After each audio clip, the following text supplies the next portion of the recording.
Hello friends, welcome to Deepa easy home recipe. ಇವತ್ತಿನ ವಿಡಿಯೋದಲ್ಲಿ ತುಂಬ ಸಿಂಪಲ್ ಆಗಿ ರುಚಿಕರವಾದ ಆರೋಗ್ಯಕರವಾದ ಒಂದು ರೈಸ್ ರೆಸಿಪಿನ ಮಾಡಿ ತೋರಿಸ್ತಾ ಇದ್ದೀನಿ. ಇದನ್ನು ನೀವು ಮಕ್ಕಳಿಗೆ ಲಂಚ್ ಬಾಕ್ಸ್ಗೂ ಕೂಡ ಮಾಡಿ ಕಟ್ಬೋದು, ಅಥವಾ ನೀವು ಬೆಳಗಿನ ತಿಂಡಿಗೂ ಕೂಡ ಮಾಡ್ಕೋಬೋದು. ಫಟಾಫಟ್ ಅಂತ ರೆಡಿ ಆಗುತ್ತೆ ಮತ್ತು ತುಂಬಾ ರುಚಿಯಾಗಿರುತ್ತೆ. ಬನ್ನಿ ಹಾಗಾದರೆ ಮಾಡೋದು ಹೇಗೆ ಅಂತ ಒಂದ್ಸಲ ನೋಡ್ಕೊಂಬರೋಣ. ಮತ್ತು ಗ್ಯಾಸನ್ನು ಆನ್ ಮಾಡಿ ಒಂದು ಫ್ರೈ ಪ್ಯಾನ್ ಇಟ್ಟು ಅದರಲ್ಲಿ ಒಂದೇ ಒಂದು ಸ್ಪೂನಷ್ಟು ಎಣ್ಣೆ ಹಾಕಿ ಬಿಸಿ ಮಾಡ್ಕೊಳ್ಳಿ.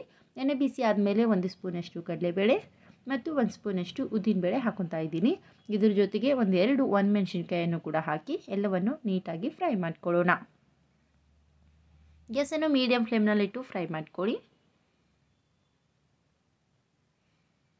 ನೋಡಿ, ಈ ರೀತಿ ಸ್ವಲ್ಪ ಫ್ರೈ ಆದಮೇಲೆ ಈಗ ಇದರಲ್ಲಿ ಒಂದು ಅರ್ಧ ಸ್ಪೂನಷ್ಟು ಜೀರಿಗೆ ಹಾಕೊತಾ ಇದ್ದೀನಿ. ಇದ್ರ ಜೊತೆಗೆ ಒಂದು ಇಡಿ ಆಗುವಷ್ಟು ಕರಿಬೇವನ್ನು ಕೂಡ ಹಾಕೊತಾ ಇದ್ದೀನಿ. ಈಗ ಇದನ್ನು ಕೂಡ ಕ್ರಿಸ್ಪಿ ಆಗೋವರೆಗೂ ಫ್ರೈ ಮಾಡ್ಕೋಬೇಕು. ನೀವು ರೈಸ್ ಜಾಸ್ತಿ ಮಾಡ್ಕೊತಾ ಇದ್ದರೆ ಕರಿಬೇವು ಸ್ವಲ್ಪ ಜಾಸ್ತಿ ಕೂಡ ಹಾಕೋಬೋದು. ಇಷ್ಟು ಮಸಾಲೆಯಲ್ಲಿ ನೀವು ಸುಮಾರು 3 ಪ್ಲೇಟ್ ಆಗುವಷ್ಟು ರೈಸನ್ನು ಮಾಡ್ಕೋಬೋದು.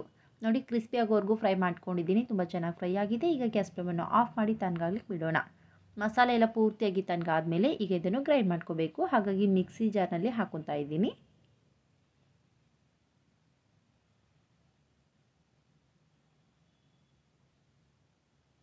ನೋಡಿ, ಎಲ್ಲವನ್ನು ಮಿಕ್ಸಿ ಜಾರ್ನಲ್ಲಿ ಹಾಕಿದ್ಮೇಲೆ ಈಗ ಇದರಲ್ಲಿ ನೀರು ಹಾಕ್ತೇನೆ. ಹಾಗೆ ಸ್ಮೂತಾಗಿ ಪೌಡ್ರ್ ಮಾಡ್ಕೊಳ್ಳೋಣ. ನೋಡಿ, ಈ ರೀತಿ ಸ್ಮೂತಾಗಿ ಪೌಡ್ರ್ ಮಾಡ್ಕೊಂಡಿದ್ದೀನಿ. ಈಗ ಇದನ್ನು ಒಂದು ಕಪ್ಗೆ ಟ್ರಾನ್ಸ್ಫರ್ ಮಾಡ್ಕೊಳ್ಳೋಣ. ಯಾವಾಗಾದರೂ ಫ್ರೀ ಇದ್ದಾಗ ಈ ರೀತಿ ಪೌಡ್ರನ್ನು ಒಂದೇ ಸಲಕ್ಕೆ ರೆಡಿ ಮಾಡಿ ಇಟ್ಕೊಂಡ್ಬಿಟ್ರೆ ತಕ್ಷಣಕ್ಕೆ ಈ ಪೌಡ್ರನ್ನು ಬಳಸಿ ರೈಸ್ನ ಮಾಡ್ಕೋಬೋದು. ತುಂಬ ರುಚಿಯಾಗಿರುತ್ತೆ. ಬನ್ನಿ ಹಾಗಾದರೆ ಈ ಪೌಡ್ರನ್ನು ಉಪಯೋಗಿಸಿ ರೈಸ್ನ ಯಾವ ರೀತಿ ಮಾಡೋದು ಅಂತ ಒಂದ್ಸಲ ನೋಡ್ಕೊಂಬರೋಣ. ಮೊದಲು ಗ್ಯಾಸನ್ನು ಆನ್ ಮಾಡಿ ಒಂದು ಕಡಾಯಿ ಇಟ್ಟು ಅದರಲ್ಲಿ 1-2 ಸ್ಪೂನಷ್ಟು ಎಣ್ಣೆನ ಹಾಕಿ ಬಿಸಿ ಮಾಡ್ಕೊಳ್ಳಿ. ಎಣ್ಣೆ ಬಿಸಿ ಆದಮೇಲೆ ಇದರಲ್ಲಿ ನಾನು 1 ಸ್ಪೂನಷ್ಟು ಸಾಸಿವೆ ಹಾಕಿ ಸಿಡಿಸ್ಕೊತಾ ಇದ್ದೀನಿ. ಜೀರಿಗೆಯನ್ನು ಮುಂಚೆನೇ ಹಾಕಿರೋದ್ರಿಂದ ಒಗ್ಗರಣೆಗೆ ಜೀರಿಗೆ ಹಾಕೊತಾ ಇಲ್ಲ. ನೋಡಿ, ಈ ರೀತಿ ಸಾಸಿವೆ ಚಟಪಟ ಅಂತ ಸಿಡಿಯುವಾಗ ಈಗ ಇದಕ್ಕೆ 1-2 ಸ್ಪೂನಷ್ಟು ಕಡಲೆ ಬೀಜ ಅಥವಾ ಶೇಂಗಾ ಕಾಳನ್ನು ಹಾಕಿ ಫ್ರೈ ಮಾಡ್ಕೊಳ್ಳೋಣ.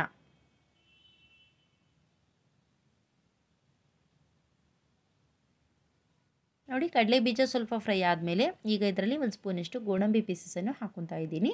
ಈಗ ಇವೆರಡನ್ನು ನೀಟಾಗಿ ಫ್ರೈ ಮಾಡ್ಕೊಳ್ಳೋಣ. ಈ ಟೈಮಲ್ಲಿ ತುಂಬ ಕೆಂಪಾಗೋವರೆಗೂ ಫ್ರೈ ಮಾಡ್ಕೋಬಾರ್ದು. ಒಂದು ಅರ್ಧದಷ್ಟು ಫ್ರೈ ಮಾಡಿದ್ರೆ ಸಾಕು. ನೋಡಿ, ಈ ರೀತಿ ಸ್ವಲ್ಪ ಫ್ರೈ ಆದಮೇಲೆ ಈಗ ಇದರಲ್ಲಿ ಖಾರಕ್ಕೆ ಹಸಿ ಮೆಣಸಿನ್ಕಾಯಿ ಹಾಕೊತಾ ಇದ್ದೀನಿ. ಇದ್ರ ಜೊತೆಗೆ ಒಂದು ಸ್ವಲ್ಪ ಕರಿಬೇವಿನ ಸೊಪ್ಪನ್ನು ಕೂಡ ಹಾಕೊತಾ ಇದ್ದೀನಿ. ಈಗ ಇವೆಲ್ಲವನ್ನು ನೀಟಾಗಿ ಫ್ರೈ ಮಾಡ್ಕೊಳ್ಳೋಣ. ನೋಡಿ, ಕರಿಬೇವು ಮತ್ತು ಹಸಿ ಮೆಣಸಿನ್ಕಾಯನ್ನು ಈ ರೀತಿ ಸ್ವಲ್ಪ ಫ್ರೈ ಮಾಡಿದ್ಮೇಲೆ ಈಗ ಇದರಲ್ಲಿ ಒಂದು ಅರ್ಧ ಸ್ಪೂನಷ್ಟು ಅರಿಶಿನ ಪುಡಿಯನ್ನು ಹಾಕೊತಾ ಇದ್ದೀನಿ. ಇದ್ರ ಜೊತೆಗೇ ಸ್ವಲ್ಪ ಉಪ್ಪನ್ನು ಕೂಡ ಹಾಕಿ ಮಿಕ್ಸ್ ಮಾಡ್ಕೊಳ್ಳೋಣ. ಮುಂಚೆ ರೈಸ್ ಮಾಡುವಾಗ ಕೂಡ ಉಪ್ಪು ಹಾಕಿದ್ದೆ, ಹಾಗಾಗಿ ಸ್ವಲ್ಪ ಹಾಕ್ಕೊಂಡಿದ್ದೀನಿ. ನಿಮ್ಮ ರುಚಿಗೆ ಎಷ್ಟು ಬೇಕೋ ಅಷ್ಟು ನೋಡ್ಕೊಂಡು ಸೇರಿಸ್ಕೊಳ್ಳಿ. ಎಲ್ಲವನ್ನು ಈ ರೀತಿ ನೀಟಾಗಿ ಫ್ರೈ ಮಾಡಿದ್ಮೇಲೆ ಈಗ ಇದರಲ್ಲಿ ಈರುಳ್ಳಿ, ಬೆಳ್ಳುಳ್ಳಿ ಯಾವುದು ಬೇಡ, ಡೈರೆಕ್ಟಾಗಿ ಮುಂಚೆನೇ ಗ್ರೈಂಡ್ ಮಾಡಿ ಇಟ್ಕೊಂಡಿರುವಂಥ ಪೌಡ್ರನ್ನು ಸೇರಿಸ್ಕೋಬೇಕು. ಹುರಿದು ಪುಡಿ ಮಾಡಿರುವಂಥ ಎಲ್ಲ ಪೌಡ್ರನ್ನು ಒಗ್ಗರಣೆಗೆ ಹಾಕ್ಕೊಂಡಿದ್ದೀನಿ. ಈಗ ಎಲ್ಲವನ್ನು ನೀಟಾಗಿ ಎಣ್ಣೆ ಜೊತೆ ಮಿಕ್ಸ್ ಮಾಡ್ಕೊಳ್ಳೋಣ. ಈ ರೀತಿ ಪೌಡ್ರನ್ನು ನೀವು ಜಾಸ್ತಿ ಕ್ವಾಂಟಿಟಿಯಲ್ಲಿ ರೆಡಿ ಮಾಡಿದರೆ ಈ ರೈಸ್ಗೆ ಎಷ್ಟು ಬೇಕೋ ಅಷ್ಟನ್ನು ಮಾತ್ರ ಹಾಕಿ ಮಿಕ್ಕಿರೋದನ್ನು ಹಾಗೆ ಒಂದು ಬಾಕ್ಸ್ನಲ್ಲಿ ಹಾಕಿ ಫ್ರಿಜ್ನಲ್ಲಿ ಎತ್ತಿಟ್ರೆ ಸುಮಾರು 15ರಿಂದ 20 ದಿನದವರೆಗೂ ಕೂಡ ನೀವು ಇಟ್ಟು ಉಪಯೋಗಿಸ್ಕೋಬೋದು. ತುಂಬ ಚೆನ್ನಾಗಿರುತ್ತೆ. ನಂತರ ಒಂದು ಒಣಮೆಣಸಿನ್ಕಾಯನ್ನು ಕೂಡ ಒಗ್ಗರಣೆಗೆ ಹಾಕಿ ಫ್ರೈ ಮಾಡ್ಕೊತಾ ಇದ್ದೀನಿ. ಈ ಒಗ್ಗರಣೆ ರೆಡಿ ಮಾಡಬೇಕಾದ್ರೆ ನೀವು ಗ್ಯಾಸನ್ನು ಸ್ಲಿಮ್ಮಲ್ಲೇ ಇಟ್ಕೋಬೇಕು. ಸ್ಲಿಮ್ಮಲ್ಲಿದ್ದರೆ ಒಗ್ಗರಣೆ ಸೀದೋಗೋದಿಲ್ಲ, ಹಾಗಾದ್ರೆ ಟೇಸ್ಟು ತುಂಬ ಚೆನ್ನಾಗಿರುತ್ತೆ. ನೋಡಿ, ಎಲ್ಲವನ್ನು ನೀಟಾಗಿ ಫ್ರೈ ಮಾಡ್ಕೊಂಡಿದ್ದೀನಿ. ಈಗ ಇದಕ್ಕೆ ಮುಂಚೆನೇ ರೆಡಿ ಮಾಡಿ ಇಟ್ಕೊಂಡಿರುವಂಥ ರೈಸನ್ನು ಸೇರಿಸ್ಕೊಳ್ಳೋಣ. ಈಗ ಗ್ಯಾಸನ್ನು ಲೋ ಫ್ಲೇಮಲ್ಲಿ ಇಟ್ಟು ಎಲ್ಲವನ್ನು ನೀಟಾಗಿ ಮಿಕ್ಸ್ ಮಾಡ್ಕೊಳ್ಳೋಣ.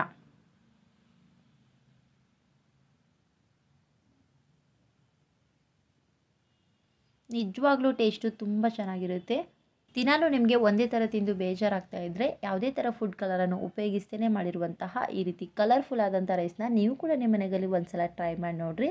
ಮಕ್ಕಳು ಹಿಡಿದು ದೊಡ್ಡೋರ್ವರೆಗೂ ಪ್ರತಿಯೊಬ್ಬರಿಗೂ ಕೂಡ ಇಷ್ಟ ಆಗುತ್ತೆ. ನೋಡಿ, ತುಂಬ ಚೆನ್ನಾಗಿ ಎಲ್ಲವನ್ನು ಮಿಕ್ಸ್ ಮಾಡ್ಕೊಂಡಿದ್ದೀನಿ. ಈಗ ಬಿಸಿ ಬಿಸಿ ಇರುವಾಗಲೇ ಗ್ಯಾಸ್ ಫ್ಲೇಮನ್ನು ಆಫ್ ಮಾಡಿ ಸರ್ವ್ ಮಾಡ್ಕೊಳ್ಳೋಣ. ಈ ರೀತಿ ರೈಸನ್ನು ನೀವು ತುಂಬ ಕಡಿಮೆ ಸಮಯದಲ್ಲಿ ರೆಡಿ ಮಾಡಿ ಮಕ್ಕಳಿಗೆ ಲಂಚ್ ಬಾಕ್ಸ್ಗೂ ಕೂಡ ಕಟ್ಬೋದು, ಅಥವಾ ಬೆಳಗಿನ ತಿಂಡಿಗೂ ಕೂಡ ಮಾಡ್ಕೋಬೋದು. ತುಂಬ ರುಚಿಯಾಗಿರುತ್ತೆ ಮತ್ತು ಅಷ್ಟೇ ಆರೋಗ್ಯಕರವಾಗಿರುತ್ತೆ ಮತ್ತು ಟೇಸ್ಟು ಕೂಡ ಡಿಫ್ರೆಂಟ್ ಆಗಿರುತ್ತೆ. ನೋಡಿದ್ರಲ್ವಾ ಫ್ರೆಂಡ್ಸ್, ಕರಿಬೇವನ್ನು ಬಳಸಿ ತುಂಬ ಸುಲಭವಾಗಿ ರುಚಿಕರವಾದ ಕಲರ್ಫುಲ್ ಆದಂಥ ರೈಸ್ನ ಹೇಗೆ ಮಾಡೋದು ಅಂತ. ಈ ರೀತಿ ರೈಸ್ ರೆಸಿಪಿಯನ್ನು ನೀವು ಕೂಡ ನಿಮ್ಮ ಮನೆಯಲ್ಲಿ ಒಂದ್ಸಲ ಖಂಡಿತ ಟ್ರೈ ಮಾಡಿರಿ ಮತ್ತು ಟೇಸ್ಟು ಯಾವ ರೀತಿ ಇತ್ತು ಅಂತ ನನಗೆ ಕೆಳಗಡೆ ಕಮೆಂಟ್ಸ್ ಮಾಡಿ ತಿಳಿಸಿರಿ. ಈ ರೆಸಿಪಿ ಇಷ್ಟ ಆದರೆ ಪ್ಲೀಸ್ ಲೈಕ್ ಮಾಡಿ. ಇದೇ ರೀತಿ ನಿಮಗೆ ಹೊಸ ರೆಸಿಪಿ ಬೇಕು ಅನಿಸಿದ್ರೆ ಕೆಳಗಡೆ ಕಮೆಂಟ್ಸ್ ಮಾಡಿ ತಿಳಿಸಿರಿ. ಇದ್ರ ಜೊತೆಗೇ ನಮ್ಮ YouTube channel Deepa easy home ರೆಸಿಪಿನ ಸಬ್ಸ್ಕ್ರೈಬ್ ಮಾಡ್ಕೊಳ್ಳಿ. Thank you.